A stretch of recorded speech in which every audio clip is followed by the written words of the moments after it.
Selamat, Josoteu pasti masuk neraka.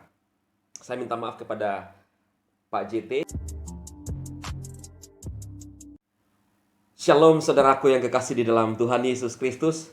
Senang kembali berjumpa dengan saudara semua dalam channel Pastor DHI. Doa dan harapan saya, saudara dipelihara oleh Tuhan kita Yesus Kristus. Amin. Saudara, sebelum kita melihat perbincangan kami dengan Pastor Josoteu, seperti pada judul yang saudara lihat ya, selamat, Josoteu pasti masuk neraka. Saya minta maaf kepada Pak JT ya, ini saya hanya mengutip apa yang disampaikan oleh seorang Patrice Smith ya, yang sekarang lagi menjadi perbincangan karena terkena kasus ujaran kebencian dari hasil mulutnya sendiri ya.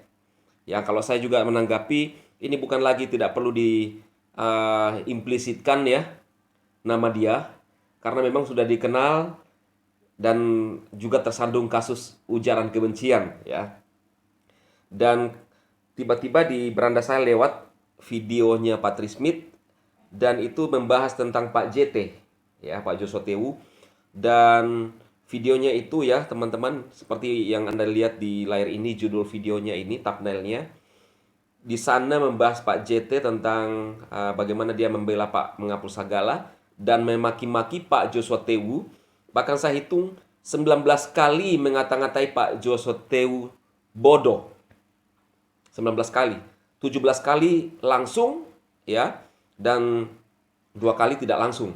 Tapi total dia ngomong 19 kali dan mengatakan bodoh kepada Pak Josoteu di video itu.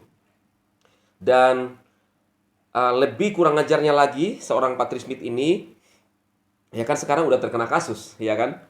Kenapa saya bilang lebih kurang ajarnya? Karena memaki-maki, membodoh-bodohi orang tua, dan belum tentu itu sesuai dengan kondisi yang terjadi, ya kan?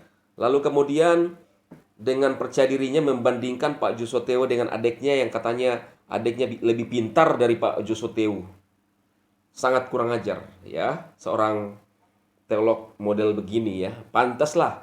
Itu sebabnya Pak Josoteu waktu di dalam Zoom meeting kami, memang pantas diajar seperti orang-orang seperti ini, saudaraku. Dan kita dengarkanlah pernyataan dia. Nanti saudara bilang saya tidak, atau saya buat-buat sendiri ya. Makanya sesuai dengan judul itu ya. Selamat, Josoteu pasti masuk neraka. Ini dia ya, kita dengar. Mereka itu antikristus, dan antikristus tidak mungkin masuk surga, tapi pasti neraka. Selamat Josoteu, Anda adalah orang yang sudah pasti masuk neraka. Saya Patrice undur diri, and until next time. Ya kan saudara, jelas ya apa yang disampaikan, begitu menghakimi orang, padahal dia tidak mengerti tentang seseorang diselamatkan itu ketika orang percaya kepada Yesus, sedangkan Pak Josoteu adalah seorang yang percaya kepada Kristus. Dan saya ketemu langsung dengan Pak Josoteu, orangnya rendah hati, dan yang membuat saya terkesan ketika dia ngomong bahwa dia masih memberikan waktu untuk berbicara kepada anak-anak muda yang ingin memberitakan Injil dan memanggil dia untuk menjadi narasumber di dalam channel-channel baru atau channel-channel YouTube anak-anak yang ingin memberitakan Injil, saudara.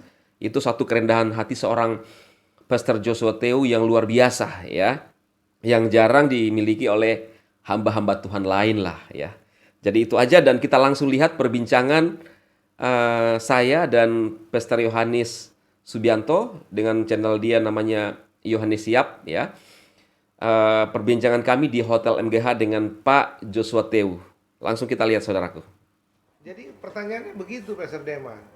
Orang-orang yang kritik-kritik Pastor Andi Simon secara pribadi maupun pelayanannya, pertanyaannya, kau sudah pernah lakukan seperti yang Andi Simon lakukan?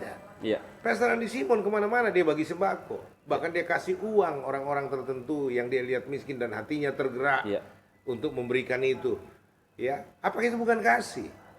Ya. Kedua, dia semua mobilnya itu di mana-mana, baik yang di Kalimantan atau di sini misalkan, itu ada sembako-sembako di mobilnya, dia taruh supaya anytime apakah istrinya yang jalan lihat orang susah, mereka bantu. Karena mereka yakin kalau kita bantu orang miskin, bantu orang susah, pasti kita diberkati Tuhan.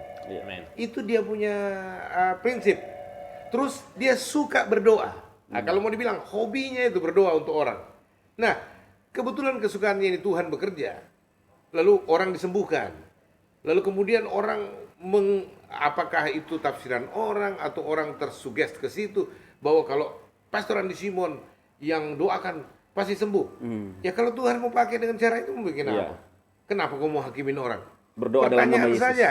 Ya. Pernah nggak kau yang kritik Pastor Andi Simon punya pelayanan, pendoa jalanan, penyembuh jalanan? Pernah nggak kau berdoa buat orang? Gitu loh. Jalanan lagi. Di jalanan, pernah nggak? Ya nggak ada, itu nol semua. Ini pengkritik, nggak ada buahnya, nggak ada hasilnya. Ini memang ahli Taurat orang Farisi semua ini, yang gini modelnya. Lalu ada satu anak muda yang terjerat kasus ujaran kebencian, menuntut Pastor Andi Simon Buat kasih. berbuat kasih.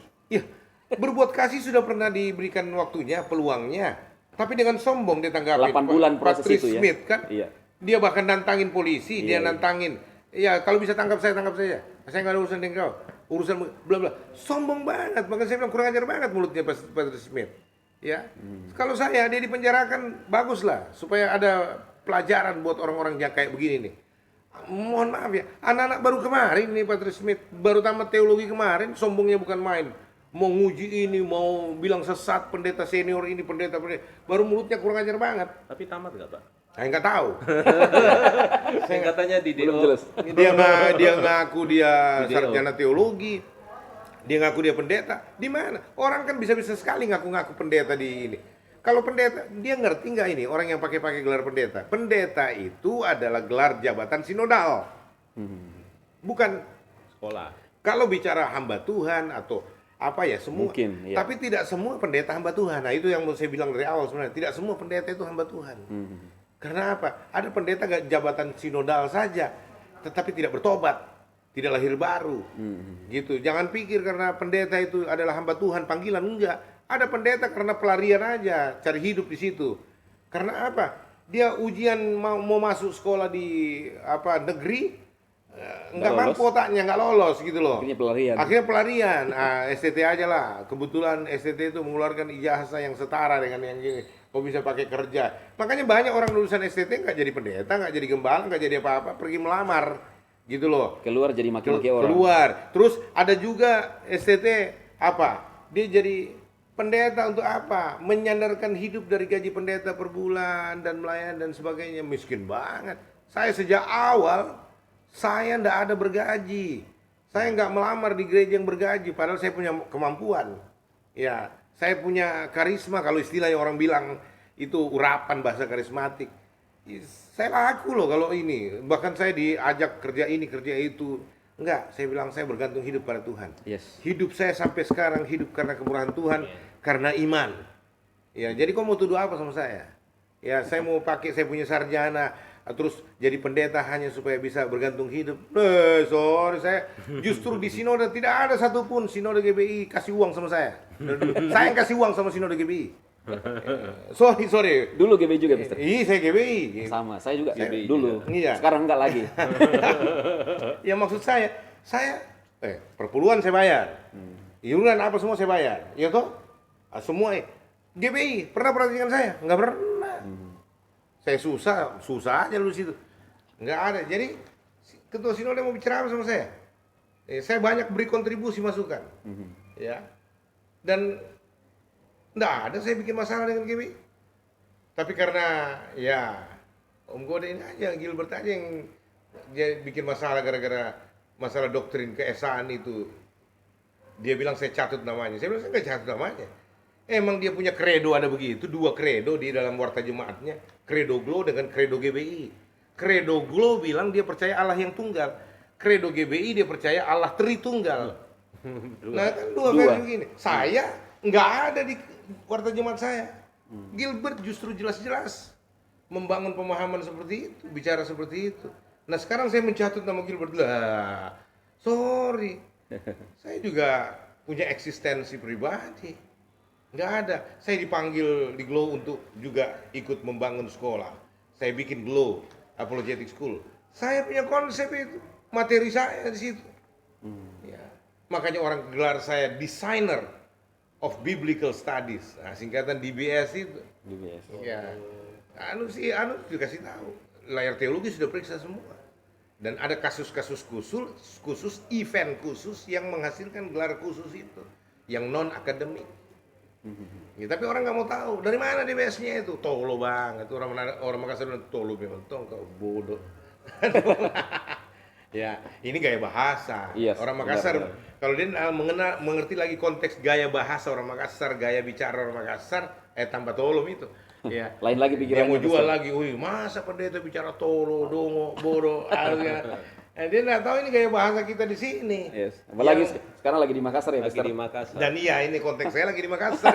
Ini saudaraku ya, diberkati channelnya Amin. Amin. ya, channel yang dia buat pelayanan medsos, baik dalam karirnya, dalam pelayanannya, diberkati ya. Semua pemirsa yang menyaksikan ini tolong subscribe dan notifikasi biar jadi berkat lebih banyak orang. Tuhan berkati ya.